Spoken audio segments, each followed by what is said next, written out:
अस्मत्गुरुसमारम्भां यतिशेखरमध्यमां லக்ஷ்மீவல்லபபர்யந்தாம் வந்தே குருபரம்பராம். ஆழ்வார்கள் வாழி அருளிச் செயல் வாழி தாழ்வாதுமில் குறவர்தாம் வாழி ஏகழ்வாறுமுய்ய அவர்களுரைத்தவைகள்தாம் வாழி செய்யமறை தன்னுடனே சேர்ந்து. கிருஷ்ணானுபவத்தை மிகவும் விரிவாக அனுபவித்த பெரியாழ்வார் மற்ற அவதாரங்களிலும் சிறிது அனுபவத்தை செய்துவிட்டு அர்ச்சாவதார அனுபவத்திலே எழுந்து திருமாலிருஞ்சோலை திருக்கோட்டியூர் என்கிற திவ்யதேசங்களை அனுபவித்தார். இடையிலே 2 திருமொழிகள் திருநாம விஷயமாக சென்றது.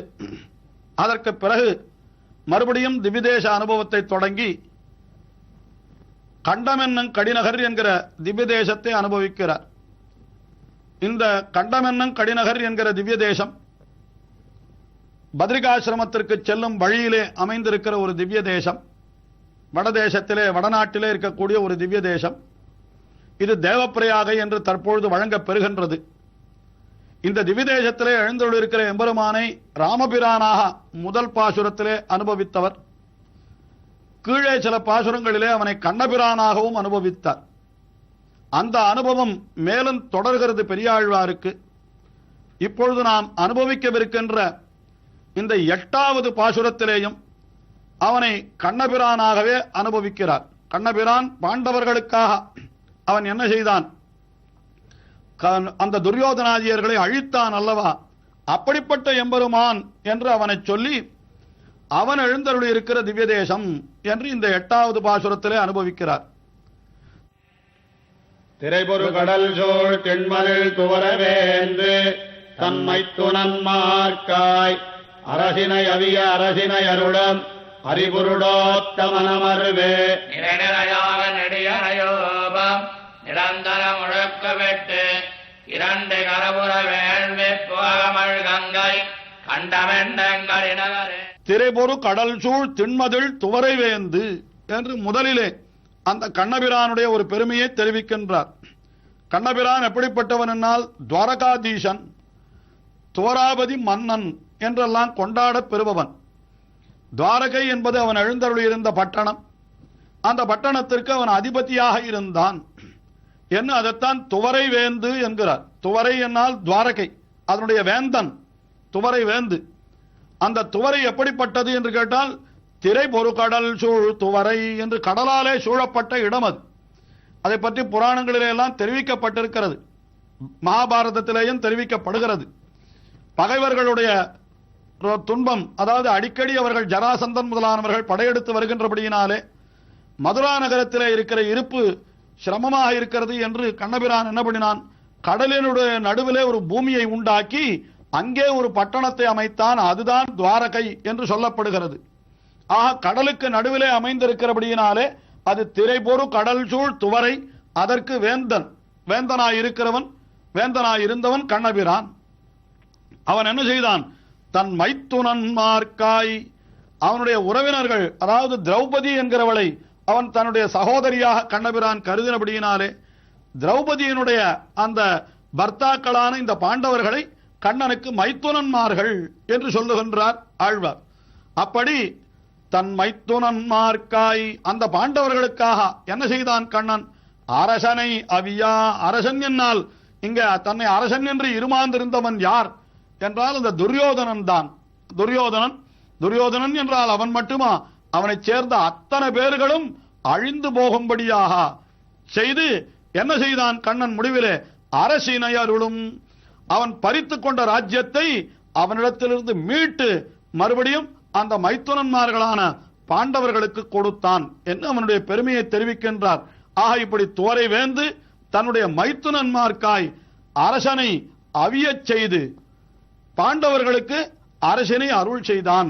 அப்படிப்பட்ட அரசனை அவிய அரசனை அருளும் ஹரி புருடோத்தமன் என்று புருஷோத்தமனான எம்பெருமான்.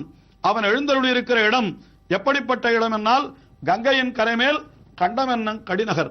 அந்த கங்கை எப்படிப்பட்டது என்றால் அங்கே எப்பொழுதும் யாக பூமி, யாகங்கள் செய்து கொண்டே இருப்பார்களாம். கீழ்ப்பாசுரத்திலே யாகம் முடிந்த பிற்பாடு அவபிரதம் குடைந்தாடும் என்று சொன்னார். அந்த யாகம் நிறைய அங்கே இருக்கிறவர்கள் எல்லாம் அந்த முனிவர்கள் எல்லாம் செய்கின்றபடியினாலே யாகங்கள் செய்ய வேண்டுமானால் அப்பொழுது என்ன பண்ணுவார்கள் என்றால் அங்கே ஒரு யூபஸ்தம்பம் என்று ஒன்று நடுவார்கள். அதாவது ஒரு கம்பத்தை நட்டு அது சில சடங்குகள் யாகத்திலே செய்ய வேண்டிய சடங்குகளுக்காக ஒரு கொம்பை ஒரு கம்பத்தை நடுவது வழக்கம். அதற்கு யூபம் என்று பெயர். அதைத்தான் அது அங்கே எண்ணற்ற முனிவர்கள் இருந்து கொண்டு ஒவ்வொருவரும் கரையிலே அந்த யாகத்தை செய்கின்றபடியினாலே கரையெங்கும் வரிசையாக யூபஸ்தம்பங்கள் நடப்பட்டிருக்குமாம். அதைத்தான் இந்த பாசுரத்திலே தெரிவிக்கிறார் பெரியாழ்வார். நிறை நிறையாக நெடியன யூபம் என்று. நிறை நிறையாக என்றால் வரிசை வரிசையாக நெடியன நீண்ட யூபஸ்தம்பங்கள் அங்கே நடப்பட்டிருக்கின்றன என்று தெரிவிக்கின்றார். நிறையாக நெடியன யூபம் நிரந்தரம் ஒழுக்கு விட்டு அவையெல்லாம் ஒரு ஒழுங்கான வரிசையிலே அத்தனை யூபஸ்தம்பங்களும் பார்க்கப்படுகின்றன.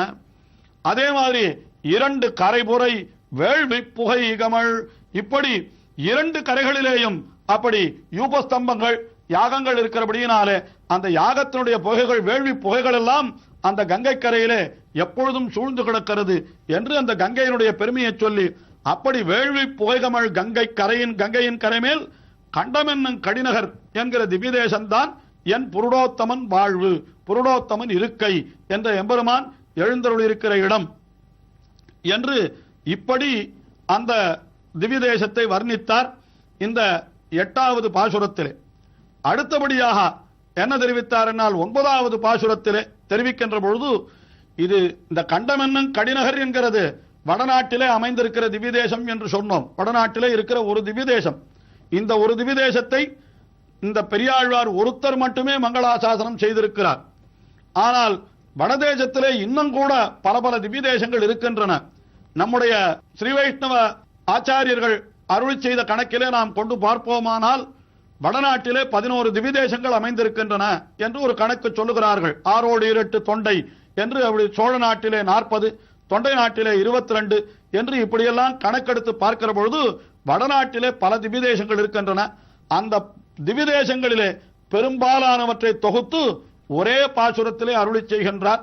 அப்படி அத்தனை திவ்யதேசத்திலே எழுந்தருளிருக்கிற எம்பெருமான் தான் இங்கே இந்த கண்டம் என்னும் கடிநகரிலேயும் எழுந்தருளிருக்கிறான் என்று பெரியாழ்வார் அருளி செய்கின்றார். எத்தனை திவ்யதேசங்களை இந்த பாசுரத்திலே தெரிவிக்கிறார் என்று பாருங்கள். வடதிசை மதுரை சாளக்கிராமம் வைகுந்தம் துவரையோக்கி இடமுடை வதறி இடவகையுடைய எம் புருடோத்தமன் இருக்கை தரணி வென்றெழியா தலைப்பத்தை கரமரந்தாடு கடலினை கலங்க கடுத்தெழி கங்கை கண்டமென்னங்கடினகரே. வடதிசையிலே அமைந்திருக்கக்கூடிய திவ்யதேசங்கள் யாவை என்றால் வடதிசை மதுரை.